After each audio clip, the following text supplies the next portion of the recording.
السلام عليكم ورحمة الله وبركاته. إن الحمد لله نحمده ونستعينه ونستغفره ونعوذ بالله من شرور أنفسنا ومن سيئات أعمالنا. من يهده الله فلا مضل له ومن يضلل فلا هادي له. وأشهد أن لا إله إلا الله وأن محمدا عبده ورسوله أما بعد. கண்ணியத்திற்குரிய சகோதரர்களே, புனிதம் நிறைந்த ரமலானுடைய மாதத்திலே நோன்புகளை நோற்றவர்களாக லுஹர் தொழுகைக்கு பிறகு மிஷ்காத் என்று சொல்லக்கூடிய இந்த வகுப்பிலே நபிகள் நாயகம் ஸல்லல்லாஹு அலைஹி வஸல்லம் அவருடைய நற்பண்புகள் குறித்து நாம் தொடர்ச்சியாக பார்த்து வருகிறோம். அந்த வரிசையிலே இன்று நாம் பார்க்கக்கூடிய செய்தி, நபிகள் நாயகம் ஸல்லல்லாஹு அலைஹி வஸல்லம் அவர்களை பொறுத்த வரைக்கும் அவர்களுக்கு இரண்டு விதமான தலைமைத்துவம் இருந்தது. இரண்டு விதமான தலைமைத்துவத்தில் இருந்தாங்க ரசூலுல்லாஹ். ஒன்று ஆட்சி தலைவர், இன்னொன்று ஆன்மீகத்துடைய தலைவர். இந்த இரண்டு தலைமைகளுமே சக்தி வாய்ந்த தலைமைகள், சாதாரண ஒன்றில் கிடையாது. இது மாதிரியான தலைமைத்துவத்தை ஒன்றை பெற்றுக்கொண்டால் கூட அவர்கள் தலகால் புரியாமல் ஆடுவார்கள். ஆன்மீக குருவாக இருந்தாலும் சரி, தான் ஒரு ஆன்மீகத்துடைய தலைவர் என்று அவர்கள் மக்களிடத்திலும் சற்று வித்தியாசப்படுவார்கள். அதே மாதிரி ஆட்சி தலைவராக இருந்தாலும் நான் இந்த நாட்டுடைய மன்னன், நான் இந்த நாட்டுடைய ஜனாதிபதி அப்படின்ட்டு அவர்கள் என்ன செய்வாங்க, குடிமக்களிடமிருந்து சற்று வித்தியாசமாக தெரிவார்கள். ஆனால் ரசூலுல்லாஹ் இந்த ரெண்டு தலைமையும் சேர்ந்து வகித்தார்கள், ஆன்மீக தலைவரும் ஆட்சி தலைவரும். அப்படி இருந்தும் கூட அவர்களிடத்தில் ஏராளமான நற்பண்புகள் இருப்பதை நம்மளால் பார்க்க முடிகிறது. உண்மையிலேயே இது மாதிரியெல்லாம் மனிதர்கள் இருப்பார்களா என்று சொல்லக்கூடிய அளவுக்கு, வியக்கக்கூடிய அளவுக்கு ரசூலுல்லாஹ்வுடைய நடத்தைகள் இருந்தது. அதில் குறிப்பாக என்னன்னு பார்த்தீங்கன்னு சொன்னால், அதாவது ஆன்மீக தலைமையும் இருக்குது ரசூலுல்லாஹ்வுக்கு, ஆட்சி தலைவராக இருக்கிறாங்க. இப்படி ஆட்சி தலைவராக இருக்கும் பொழுது குடிமக்கள் எல்லோருமே முஸ்லிம்கள் கிடையாது. அதில் வேறு மதத்தை சேர்ந்தவர்கள் இருந்தார்கள், யூதர்கள் இருந்தார்கள், வேறு வேறு கொள்கை உடையவர்கள் இருந்தார்கள். அவர்களுக்கு தலைவர் யார் தான்? ஆட்சி தலைவர் ரசூலுல்லாஹ் தான். இப்படி ஆட்சி தலைவராக தான் ஒரு முஸ்லிமாக இருந்தாலும் தனக்கு கீழே இருக்கக்கூடிய பிற மதத்தவர்களோடு ரசூலுல்லாஹ் எப்படி நடந்தாங்க? ஆனால் இன்னைக்கு எப்படி நடந்துட்டு இருக்கிறாங்க பார்க்குறோமா இல்லையா? இன்னைக்கு ஆட்சி தலைவராக இருக்கக்கூடியவர்கள், ஒரு நாட்டை வழிநடத்தக்கூடிய பிரதமர்களாக இருக்கக்கூடியவர்கள்னா தான் சேர்ந்த மதத்தை உள்ளவங்களை ஒரு பார்வையாகவும் வேறு மதத்தவர்களே அது ஒரு பார்வையாகவும் பார்க்கக்கூடிய காட்சி நீங்கள் பார்க்குறோம். அது நம்ம சொல்லவே தேவையில்லை, நடைமுறையில் நாம் பார்த்து கொண்டிருக்கிறோம். இதை பயன்படுத்தி கொள்வார்கள். என்கிட்ட தான் ஆட்சி இருக்கு, நாங்கள் இப்படி வேணாலும் நடப்போம், நாங்கள் மெஜாரிட்டியாக இருக்கிறோம், எங்களுக்கு கீழே நீங்கள் இருக்கிறதுனால, நீங்கள் மைனாரிட்டியாக இருக்கிறதுனால உங்களை நைய புடைக்கத்தான் செய்வேன் என்று இப்படி வேறு மதத்தை சேர்ந்தவர்களோடு ஒரு நல்லிணக்கத்தை பார்க்க முடியவில்லை, ஒரு மனித நேயத்தை பார்க்க முடியவில்லை. ஆனால் அல்லாஹ்வுடைய தூதர் ஸல்லல்லாஹு அலைஹி வஸல்லம் அவர்கள் எப்படி நடந்தார்கள்? நபிகளாரை பொறுத்த வரைக்கும் அவங்க மனிதகுல வழிகாட்டி, மனிதகுல முன்மாதிரி. அவங்க ரசூலுல்லாஹ் ஆட்சி, இன்னைக்கு ஆட்சி நடத்தக்கூடியவர்களெல்லாம் இவர்களிடத்தில் பாடம் எடுக்க வேண்டும். அந்த அடிப்படையில் தான் ரசூலுல்லாஹி ஸல்லல்லாஹு அலைஹி வஸல்லம் அவர்கள் பிற மதத்தை சேர்ந்த மக்களோடு எப்படி நடந்து கொண்டார்கள் என்பதை ஒரு 3 செய்தியின் வாயிலாக இன்னைக்கு பார்க்க இருக்கிறோம். முதலாவதாக செய்தி என்னன்னு கேட்டீங்கன்னா, அதாவது ரசூலுல்லாஹ்வுடைய போதனைகளை சஹாபாக்கள் அப்படியே பின்பற்றுவார்கள் தங்களால் முடிந்த அளவுக்கு. ரசூலுல்லாஹ் இப்படி சொல்லியிருக்கிறாங்க, இது மாதிரி நம்ம நடக்கணும் அப்படிம்பாங்க.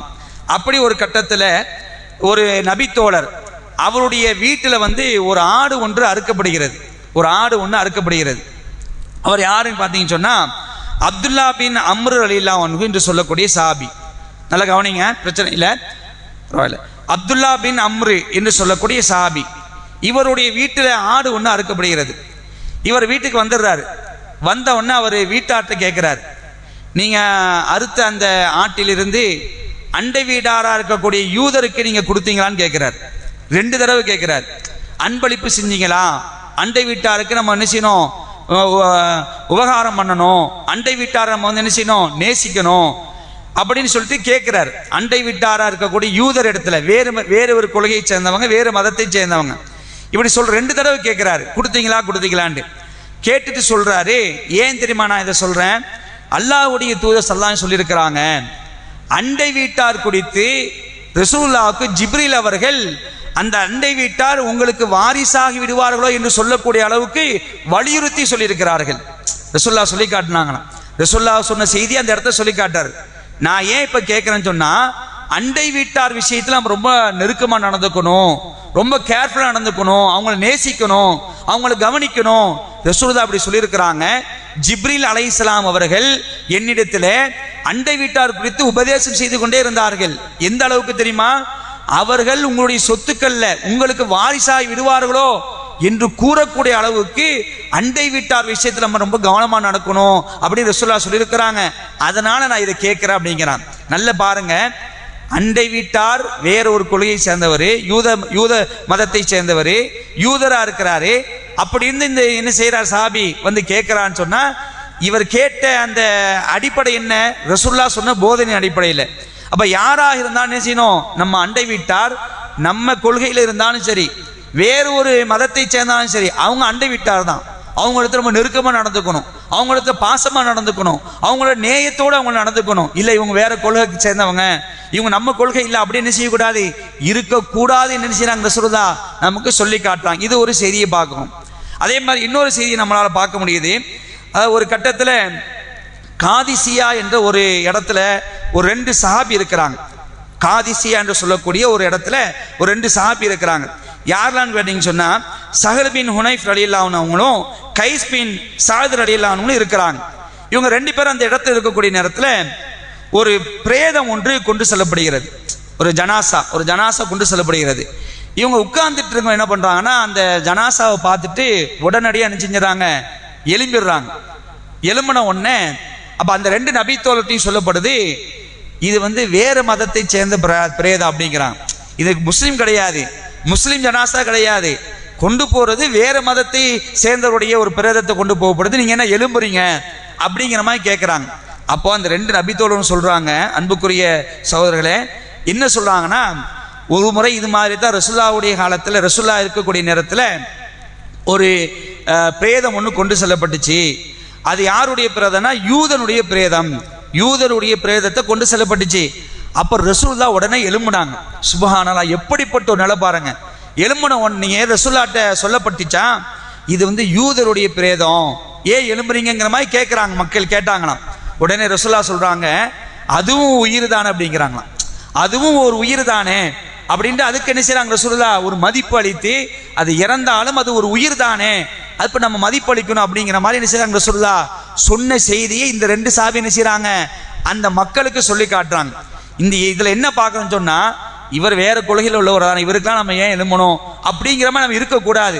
அப்ப பிற மதத்தை சேர்ந்தவர்களோடு ரசூலுல்லாஹ் எப்படி இணக்கமாக, எப்படி ஒரு மனித நேயத்தோடு நடந்து கொண்டிருக்கிறார்கள் என்பதை இந்த இடத்துல நம்மளால பார்க்க முடிகிறது. ஆனா இன்னைக்கு இந்த பிரேதத்தை வச்சு கூட சில பிரச்சனைகள்லாம் வரும், பார்த்துக்கிறீங்களா இல்லையா? இவங்க இந்த கொள்கையை சேர்ந்தவங்க இந்த திருவிழையா கொண்டு போகக்கூடாது, அந்த கொள்கையை சேர்ந்தவங்க இந்த திருவிழையா கொண்டு போகக்கூடாது, இவர் வேற சாதியை சேர்ந்தவர், இவருக்கு தாழ்ந்த சாதியை சேர்ந்தவர் என்று பிரேதத்தில் கூட என்ன செய்வாங்க, அடித்து கொண்டு சாகக்கூடிய ஒரு காலகட்டத்தில் அல்லாஹ்வுடைய தூதர் ஸல்லல்லாஹு அலைஹி வஸல்லம் செய்றாங்க, அதுவும் ஒரு உயிர் தானே என்று பிற மதத்தவர்களை நாம் என்ன செய்யணும், மதிக்க வேண்டும் என்ற ஒரு செய்தியை இந்த ஹதீஸின் வாயிலாக நம்ம என்ன செய்ய முடியுது, பார்க்க முடிகிறது. இது ஒரு சந்தர்ப்பம். அதே மாதிரி இன்னொரு விஷயத்தை பார்க்குறோம். அல்லாஹ்வுடைய தூதருடைய காலத்தில் ஒரு 2 பேருக்கு சண்டை. யாரெல்லாம் சண்டை பிடிக்கும், வாய் சண்டை நடந்துட்டு இருக்குது. யாருக்கெல்லாம் சொன்னால், ஒரு யூதருக்கும் ஒரு முஸ்லீமுக்கும் வாய் சண்டை, வாய் தகராறு நடந்துட்டு இருக்குது. இப்படி வாய் தகராறு நடந்திருக்கும் பொழுது ஒரு முஸ்லீம் என்ன பண்ணிடுறாருன்னா, ஒரு வார்த்தையை விடுகிறார். என்ன வார்த்தை விடுறாரு? அகிலத்தாரை விட சிறப்பித்த முகமது அவருடைய இறைவன் மீது ஆணையாக அப்படின்னு ஒரு வார்த்தையை சொல்கிறார். சொன்ன உடனே இன்னொருத்தர் சண்டை பிடிக்கிறார் இல்லையா, அவர் வந்து யூத மதத்தை சேர்ந்த யூதர். அவர் என்ன பண்ணிடுறாருன்னா, இல்ல அகிலத்தாரை விட சிறப்பித்த, அகிலத்தாரை விட மூசாவை சிறப்பித்த இறைவன் மீது ஆணையாக அப்படின்னு அவர் என்ன செய்யறாரு, இவர் பதிலுக்கு சொல்றாரு. உடனே முகமது நபிக்கு மேல இவர் வந்து இவருடைய கொள்கையுடைய தலைவரை உயர்த்தி பேசிட்டாருன்னு சொல்லிட்டு அவருக்கு கோபம் வந்து என்ன பண்ணாருன்னா, முகத்துல ஒரு அடி அடிச்சிடாரு, ஓங்கி ஒரு அரைஞ்ச உடனே பஞ்சாயத்து ஆயிடுது. அப்ப இந்த பஞ்சாயத்து ஆன உடனே இந்த யூதர் என்ன பண்றாருன்னா, நேரம் எங்க போறாருன்னா ரசூலுல்லாஹ் கிட்ட வராரு. ஸ்ட்ரைட்டா ரசூலுல்லாஹ் கிட்ட தான் வராங்க. பாருங்க, ஒரு நம்பிக்கையோடு வராரு, இங்க போன நமக்கு தீர்வு கிடைக்குன்னு சொல்லி. நேரா ரசூலுல்லாஹ் கிட்ட வந்த உடனே இந்த நடந்த சம்பவத்தெல்லாம் என்ன செய்றாங்க, அந்த யூதர் சொல்றாரு, இல்லப்பா அது சரிதான், அவர் நம்மளை பற்றி தானே சொல்லியிருக்கிறாரு, அவர் நம்ம ஆள் தான், நீ ஏன் கீழே தானே இருக்கிற அப்படின்னு அவங்க ரசூலா அப்படி சொல்லலை. யார் உங்களை அடித்தா அந்த அவரை கூப்பிட்டு வாங்க அப்படிங்கிறான். உடனே அந்த முஸ்லீமை வந்து என்ன செய்கிறாங்க, கூப்பிட்டு வந்து நடந்த செய்தியை கேட்குறாங்க. செஞ்சு கேட்ட உடனே ரசூல்லா அந்த முஸ்லீம் கிட்ட சொல்கிறாரு. என்ன சொல்கிறாங்க, ரசூல்லா சொல்லி காட்டுறாங்க. அந்த முஸ்லீம்கிட்ட சொல்கிறாங்க, நீங்கள் அப்படி சொல்லியிருக்க கூடாது. பாருங்க எவ்வளோ பெரிய ஒரு அழகான ஒரு குணம் பாருங்க. இந்த மாதிரி குணம்லாம் யாருக்கு வருமானு தெரியல. ரசூல்லா சொல்கிறாங்க, அந்த மாதிரி நீங்கள் சொல்லிக்க கூடாது. என்னை விட நீங்கள் மூசாவை என்ன செய்யக்கூடாது, தாழ்த்தி கூறக்கூடாது. என்னை மூசாவை விட சிறப்பித்து நீங்கள் சொல்லிடாதீங்க, அப்படி சொல்லக்கூடாது. நான் அப்படி சிறந்தவன் இல்லைங்கிறாங்க. ஏன் அப்படி சொல்கிறாங்கன்னா ரசூல்லா சொல்லிட்டு சொல்கிறாங்க, ஏன் தெரியுமா, நாளை மறுமை நாளில் அல்லாஹ் ரப்பல் ஆலமீன் சூர் ஒன்று ஊதுவான். சூர் ஊதுன உடனே டோட்டல் சமுதாயம் என்ன செய்யும், மூர்ச்சையாகி கீழே விழுந்துரும். அல்லாஹ் உலகத்தை அழிக்கக்கூடிய அந்த நாள் இருக்கா இல்லையா, அப்போ திரும்ப ஒரு தடவை அல்லாஹ் சூர் ஊதுவான். இப்படி சூர் ஊதுன உடனே டோட்டல் மனித சமுதாயம் மூர்ச்சையாக இருக்கக்கூடிய நேரத்தில் நான் தான் முதலாக எழும்புவேன் அப்படிங்கிறாங்க ரசூலுல்லாஹ். நான் தான் முதல்ல எழும்பி நின்று பார்ப்பேன், நான் தான் முதல்ல எழும்புன்னு நினைச்சிட்டு இருப்பேன். ஆனா பார்த்தா மூசா என்ன செய்வாங்க சொன்னா, அல்லாஹ்வுடைய அரிசுடைய சிம்மாசனத்துடைய அந்த இதை பிடிச்சிக்கிட்டு நிற்பாரு, எனக்கு முன்னாடி அவரை எழுப்பி நிற்பாரு. இவ்வளோ பெரிய சிறப்பு பத்திலா, சாதாரண சிறப்பு இல்லை, மிகப்பெரிய ஒரு சிறப்பு. ரசூல் அந்த இடத்த சொல்லி காட்டுறாங்க. நான் தான் முதல்ல எழும்புன்னு நினைச்சிருந்தேன், ஆனா பார்த்தா எனக்கு முன்னாடி மூசா நினைச்சு நிற்கிறாரு, அவர் எழுப்பி நின்று அல்லாஹ்வுடைய சிம்மாசனத்தை அந்த அரிசுடைய காலை பிடிச்சிட்டு நிற்கிறாங்க. ஒன்னே அவர் மூர்ச்சையாகவில்லையா, இல்லைன்னா மூர்ச்சையாகி முதல்ல அவர் எழுப்புனாங்களா, அல்ல எழுப்புனானா, இல்லை என்றால் அல்லாஹ் விதிவிலக்கு ஆக்கியிருக்கிறான். சில குர்ஆன்ல சொல்லி காட்டுறான், சில பேரை தவிர என்ன செய்வான், அனைவர்களும் மூர்ச்சையாகிடுவான்னு சொல்றான் அல்லாஹ். அந்த விஷயத்தை சொல்லி காட்டுறாங்க. விதிவிலக்கு பெற்றவையில் மூசா இருக்கிறான்னு தெரியல. இப்ப இவ்வளவு பெரிய சிறப்பு உள்ள மூசாவை என்ன செய்யாதீங்க, என்ன அவரை விட சிறப்பித்து நீங்கள் கூறாதீங்க என்று அந்த யூதனுடைய மனம் குளிரத்தக்க ரசூலா சொல்றாங்க. எவ்வளவு பெரிய விஷயம் பார்த்தீங்களா.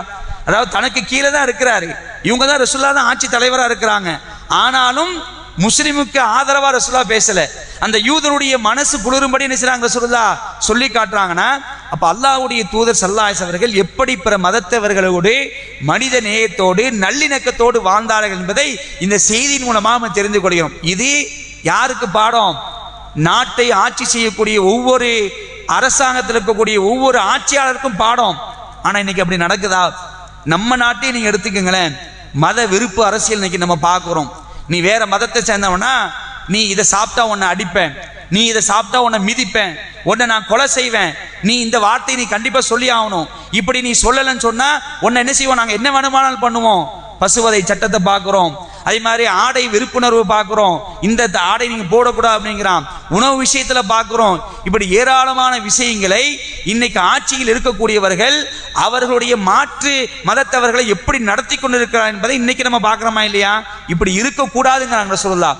நீ ஆட்சி தலைவனா இருந்தா உனக்கு கீழே இருக்கக்கூடிய குடிமக்கள் வேறு மதத்தை சேர்ந்தவனா இருந்தாலும் அவர்களிடத்தில் நீங்க என்ன செய்யணும், மனித நேயத்தோடு நடந்து கொள்ளுங்கள், அவர்களுக்கு நீங்க நல்லிணக்கத்தோடு நடந்து கொள்ளுங்கள் என்ற மிகப்பெரிய ஒரு பாடத்தை அல்லாஹ்வுடைய தூதர் ஸல்லல்லாஹு அலைஹி வஸல்லம் நினைச்சாங்க, நமக்கு சொல்லி காட்டினாங்க. அப்படிதான் ரசூலா இருந்தாங்க. ரசூலுல்லாஹ் என்ன செஞ்சாங்க, பிராக்டிக்கலா செஞ்சு சொல்லி காட்டினாங்க. சும்மா வாய் வார்த்தையோடு நிக்கல, பிராக்டிக்கலாவே ரசூலுல்லாஹ்வுக்கு கீழே இருந்த அந்த குடிமக்கள் ரொம்ப நிம்மதியா வாழ்ந்தாங்க. யூதர்கள் வேற மதத்தை சேர்ந்தவர்கள் வேற கொள்கையை சேர்ந்தவர்கள்லாம் முகமது கிட்ட என்ன செய்ய முடியாது, நம்ம வெறுப்புடன் நம்ம பார்க்க முடியாது, அவர் கரெக்டாக தான் நடந்துக்குவார் என்ற அடிப்படையில் தான் அந்த மக்கள் வாழ்ந்தார்கள். இப்போ இது ஒரு நல்ல பண்பு தானே. சாதாரண நம்ம கிட்ட கூட அப்படி இருக்கக்கூடாது, இவன் வேற கொள்கையை சேர்ந்தவன், இவன் வேற மதத்தை சேர்ந்தவன் அப்படின்னு நம்ம நினைக்கவே கூடாது. அவங்களும் மனுஷன் தானே. யார் வந்து கேட்டாலும் நம்ம என்ன செய்யணும், உதவி செய்யணும். இல்லை இவன் முஸ்லீம் இல்லை அதனால உதவி செய்ய மாட்டோம் அப்படி இருக்கக்கூடாது. ஏன்னா நாளை மறுமையினால அல்லாஹ் கேட்பான், நாளை மறுமையில நான் பசியோடு வந்தனே, நான் தாகத்தோடு வந்தனே, நான் ஆடை இல்லாமல் வந்தனப்பா, எனக்கு ஏன் கொடுக்கல அல்லாஹ் வந்து கேட்பானாம். அப்ப அந்த நேரத்தில் மனுஷன் என்ன சொல்லுவான், நீ எப்ப வந்தயா அல்லாஹ், நீ தான் எல்லாத்துக்கும் ஆடை கொடுக்கிறாய், எல்லாத்துக்கும் உணவு கொடுக்கிறாய், எல்லோருக்கும் தண்ணீர் வழங்கக்கூடிய, நீ எப்ப வந்த, நான் வரல. இந்த மனுஷன் வந்தானா இல்லையா, இந்த மனிதன் அல்லாஹ் சொல்றான். இந்த முஸ்லிம் வந்தானா அப்படி கேட்கல, இந்த மனிதன் வந்தானா இல்லையா, அந்த மனிதனுக்கு நீ கொடுத்திருந்தால் எனக்கு கொடுத்ததாக நான் எடுத்திருப்பேன், எடுத்து உனக்கு நான் இங்க கூலியை தந்திருப்பேன் என்று ரசூலுல்லாஹ் சொன்ன செய்தியை நம்ம பார்க்கிறோம். அப்ப மனித நேயம் என்பது மிக முக்கியமான ஒரு தேவையா இருக்குது. அந்த மனித நேயத்தை அல்லாஹ்வுடைய தூதர் அவர்கள் பிராக்டிக்கலாக என்ன செஞ்சாங்க, நமக்கு பாடம் நடத்தியிருக்கிறார்கள். இதை நாம் என்ன செய்வோம், இந்த நற்பண்பை நம்முடைய வாழ்க்கையில் எடுத்துக்கொண்டு இது மாதிரியான நற்பண்புகளோடு பிற மதத்தவர்களோடு நல்லிணக்கத்தோடு நல்ல நேசத்தோடு பாசத்தோடு இந்த உலகத்துடைய வாழ்க்கையை நடக்கக்கூடிய ஒரு நிலையை நாம் ஏற்படுத்த வேண்டும். அப்படிப்பட்ட நன்மக்களாக அல்லாஹ் ரப்பல் ஆலமீன் உங்களையும் என்னையும் நம் அனைவர்களையும் ஆக்கில் புரிய அல்லாஹ் போதுமானவன் என்று அல்லாஹ்விடத்திலே பிரார்த்தித்தவனாக இந்த உரையை முடித்துக் கொள்கின்றேன். வாஹிர் தாவான் அல்ஹம்துலில்லாஹி ரப்பில் ஆலமீன். இன்றைய கேள்வி, அதாவது 2 நபி தோழர்கள் ஒரு இடத்துல இருப்பாங்க. இருக்கும்போது ஒரு ஜனாசா ஒன்று கொண்டு போகப்படும். இது வேறு மதத்துடைய ஜனாசா அப்படின்னு சொல்லுவாங்க. அதுவும் ஒரு உயிர் தான் என்று ரசூலுல்லாஹ் சொன்ன செய்தியை சொல்லி காட்டுவாங்க. அது எந்த இடம்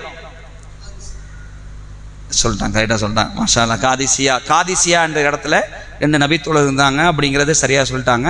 மாஷா அல்லாஹ். மக்கி காக்கா அவங்களுக்கு என்ன செய்வோம், பரிசை கொடுத்துருவோம். சுப்ஹானக்கல்லாஹும்ம வபிஹம்திக அஷ்ஹது அல்லா இலாஹா இல்லா அன்த அஸ்தக்ஃபிருக.